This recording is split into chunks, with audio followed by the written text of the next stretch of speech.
అరే what a captaincy Bumrah bye.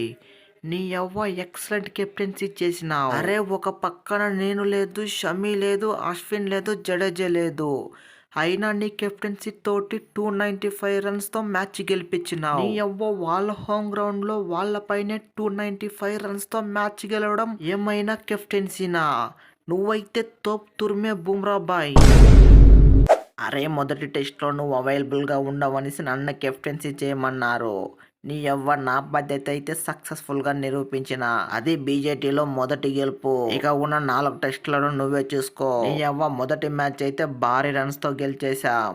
ఇక ఉన్న 4 మ్యాచ్లని ఒట్టిగానే పిసుకుదాం. ఈసారి బీజేటీ కప్పు మనమే కొడదాం. అరే ఏందే బుమ్రా మొదటి మ్యాచ్ గెలిపించేపాటికి అంత కాన్ఫిడెన్సా? నీ అవ్వ ఈ సైలెన్సర్ గురించి తెలుసు కదా. మీ హోమ్ గ్రౌండ్లోనే ఎలాంటి మ్యాచ్లు సైలెంట్ చేశాను. నీ అవ్వ ఏదో పొరపాటు వల్ల ఫస్ట్ టెస్ట్ మ్యాచ్ దొబ్బింది. అలా అనేసి సెకండ్ టెస్ట్ మ్యాచ్ వదులుతామనుకుంటున్నారా? నీ అవ్వ మిమ్మల్ని ఒట్టిగానే పిసుకుతాం. నీ అవ్వ ఈ ఆస్ట్రేలియా ఇచ్చే దెబ్బ సెకండ్ మ్యాచ్లో ఎలా ఉంటుందో మీరు చూస్తారు. ఇదే ఈ సైలెన్సర్ శబ్దం.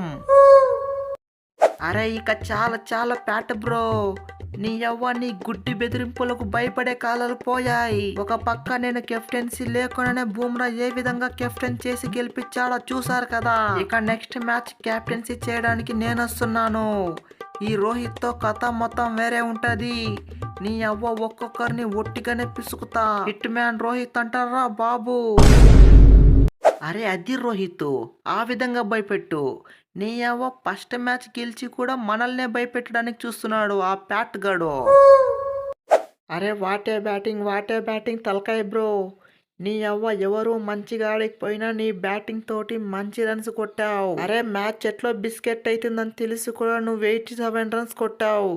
నువ్వైతే తోప్ తురుమే. నీ అవ్వ టెస్ట్ ఓడిపోవడానికి కారణం మా స్మిత్ వాళ్ళ అభిషేనే. ఒక్కరు కూడా మంచి బ్యాటింగ్ ఆడకుండా గుడ్లు పెట్టారు. వాళ్ళకున్న ఎక్స్పీరియన్స్ యూజ్ చేసి సెంచరీనో డబుల్ సెంచరీనో పిసుకుతారు అనుకున్నా. కానీ ఒక్కరు కూడా సరిగ్గా ఆడలేదు. అయినా నువ్వు మంచిగా ఆడావు. అరే సైలెన్సర్ బ్రో, ఇక్కడ ఉన్నది ఎవరు అనుకుంటున్నావు? చిన్న తలకాయ కాదు, పెద్ద తలకాయ. నీ అవ్వ ఈ పెద్ద తలకాయతో ఎలా ఉంటుందో తెలుసు కదా. నీ అవ్వ దంచి కొట్టుడే. ఫస్ట్ ఇన్నింగ్స్ లో జస్ట్ మిస్ అయి డక్అవుట్ అయ్యా. అలా అనేసి సెకండ్ ఇన్నింగ్స్ లో కూడా అవుట్ అయిపోతాను అనుకుంటున్నావా? నీ అవ్వ చుక్కలు చూపించా. ఆ బూమ్రా వచ్చి వికెట్ తీసేశాడు. లేకపోయింటే సెంచరీనో డబుల్ సెంచరీనో పిసికేవాడిని. ఇక్కడున్నది ఎవరు అనుకుంటున్నావు? తలకాయ అంటారా బాబు. నీ అవ్వ దంచి కొట్టుడే. అరే Reddy bro, what a player. నీ అవ్వ నీ డెబ్యూ మ్యాచ్లోనే మంచి ఇన్నింగ్స్ అయితే ప్రారంభించావు. అరే బ్యాటింగ్ విషయానికి వస్తే what a batting. First innings లో అయితే 41 రన్స్, సెకండ్ ఇన్నింగ్స్ లో అయితే 38 రన్స్ నాట్ అవుట్. మళ్ళీ సెకండ్ ఇన్నింగ్స్ లో అయితే ఒక వికెట్ అయితే తీసావు. నువ్వైతే తోప్ తురుమే రెడ్డి బ్రో. అరే నాదే ముందు రోహిత్ అన్నా, అంతా గంభీర్ బాబాయ్దే. నీ అవ్వ వెళ్ళి దంచి కొట్టమన్నాడు, కొట్టేశా.